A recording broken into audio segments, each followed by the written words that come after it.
আলাইকুম। আশা করছি সবাই অনেক ভালো আছেন। আপনাদের তো আশীর্বাদ তো আল্লাহর রহমতে আমি অনেকটাই ভালো আছি। আজকে আমি বানাবো রসপুলি পিঠা।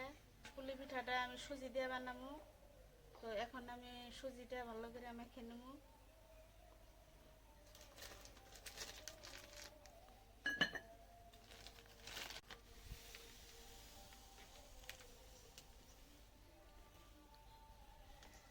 পিঠাটা বানানোর জন্য এই বাটি দিয়ে আমি 2 বাটি সুজি নিয়ে নিছি।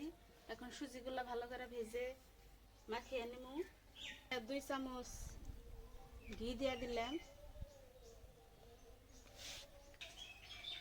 এখন সুজিগুলা দিয়ে হালকা ভাজা নেব যাতে সুজিগুলা কাঁচা গন্ধ না আসে।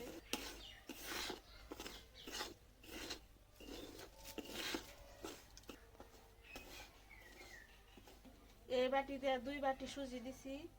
তো যতটুকু সুজি দিছি তার 2 গুণ পানি দিব আমি। তো 2 বাটি সুজি দিছি, এখন আমি 4 বাটি পানি দিয়ে দিব এখানে।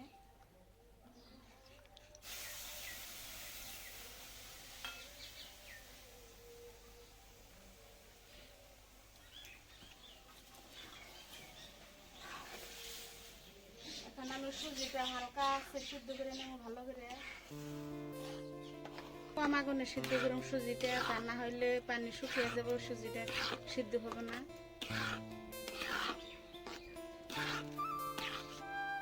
লবণ দিয়ে দিন।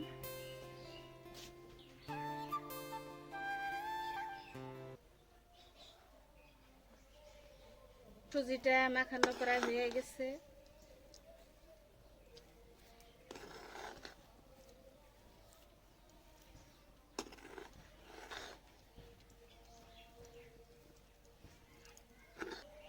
সুজিটা মাখানো হয়ে গেছে, এখন নামিয়ে নিব। পুরটা বানানোর জন্য এখানে আমি একটা ছোট সাইজের নারকেল কুড়িয়ে নিচ্ছি। এখন পুরটা বানিয়ে নিই। এখন নারকেলগুলা কড়াইতে দিয়ে দিই।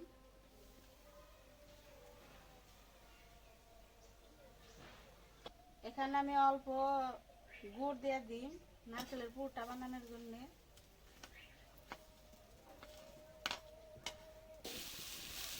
অল্প একটু পানি দিয়ে দিন গুড়টা মিলিয়ে নারকেলের সাথে মিলিয়ে যাওয়ার জন্য।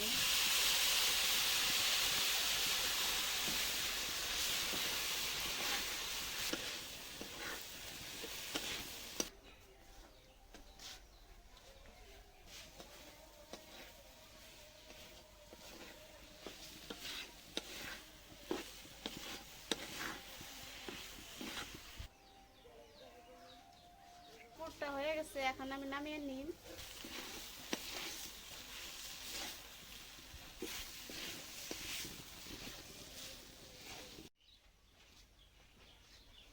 পুরটা বানানো হয়ে গেছে, এখন আমি সুজিগুলা ভালো করে নরম করে মাখিয়ে নেব।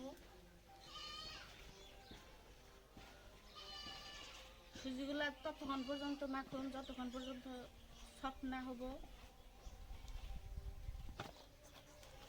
সফট করে ভালো করে মেখে নেব।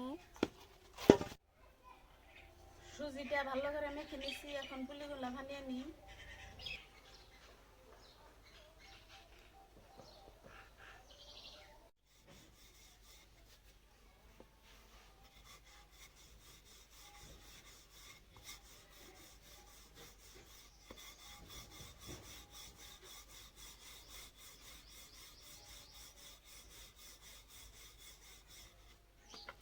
রুটিটা অল্প মোটা সাইজ করে বানিয়ে নিন, এরকম মোটা।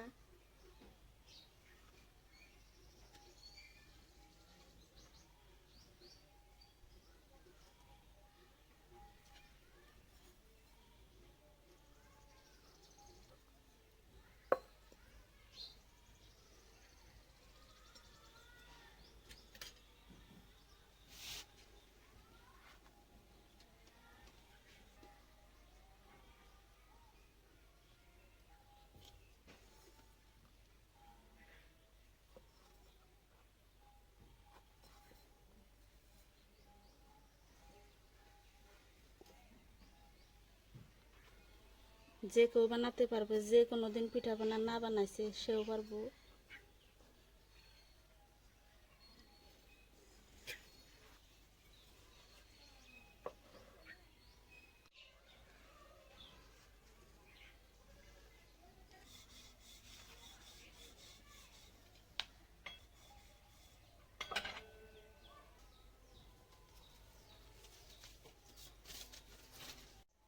পিঠাগুলা বানিয়ে নিছি, এখন ভেজে নিমু।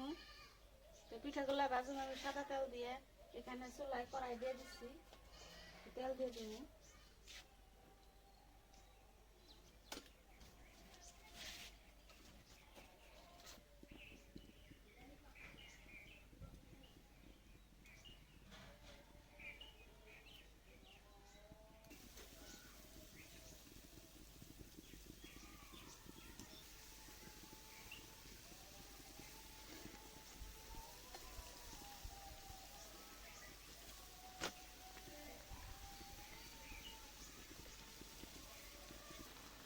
পিঠাগুলা এইরকম লালচে লালচে করে ভেজে নিন।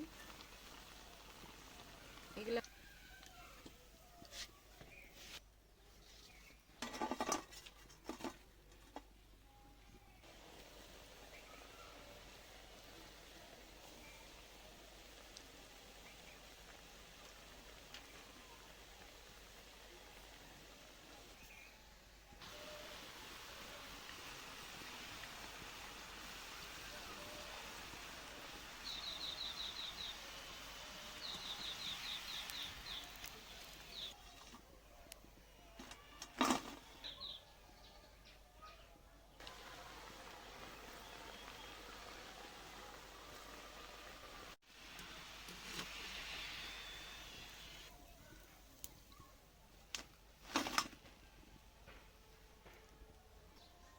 আমার পিঠাগুলা ভাজা শেষ, এখন চিনির শিরা বানিয়ে নিন। 2 কাপ চিনি দিয়ে দিন।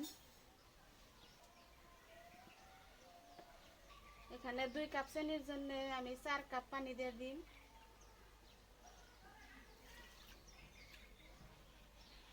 মুখ ফাটানো এলাচ দিয়ে দিলেন। চিনির শিরাটা বেশি গাঢ়া করা যাবে না, তো এখানে জাস্ট চিনিটুকু গলার পরে বলকটা পর্যন্ত আমি পিঠাগুলো এখন দিয়ে দিই। এখানে এই পিঠাগুলো এখানে দিয়ে দিই, দিয়ে একটু জাল দিয়ে নিই।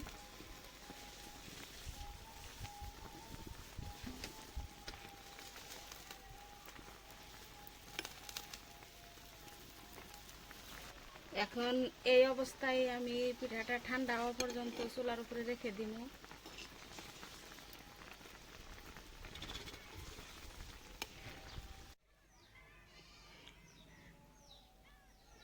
দেখুন পিঠাগুলো কত নরম তুলতুলে আর